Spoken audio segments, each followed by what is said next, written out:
Nawaz SHO थाना सदर नाला पिछले कुछ अरसा से हमारे इलाका में एक गैंग एक्टिव था जो रोड के ऊपर वारदात करता था, कैश छीनना और मोटरसाइकिल छीनना। इसके अलावा घर के अंदर भी इस गैंग ने कुछ वारदातें की। तो इस गैंग पे हमारी टीम ने, जो इस वक्त मेरे साथ मौजूद है, इन्होंने बहुत मेहनत से, जानबूझ से काम करते हुए हमने तमाम ह्यूमन रिसोर्सेज और टेक्निकल रिसोर्सेज को इस्तेमाल करते हुए इस गैंग को गिरफ्तार किया है। इस गैंग में 5 लोग हैं, जिनमें से 4 को अल्हम्दुलिल्लाह हमने विद वेपन्स गिरफ्तार कर लिया है और एक बंदा अभी मफरूर है, उसको भी जल्दी इंशाल्लाह गिरफ्तार कर लेंगे।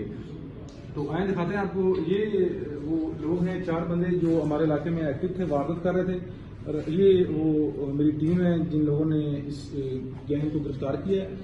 ये नकदी को तकरीबन 3-4 लाख रुपए जो इन्होंने मुख्तलिफ वारदातों में लूटी थी, और ये असला जो इस्तेमाल हुआ था, एक क्लाशन प्रूफ है, पचपच और 2 पिस्टल हैं। 18 से 20 वारदातों का इंकशाफ किया है इस गैंग ने।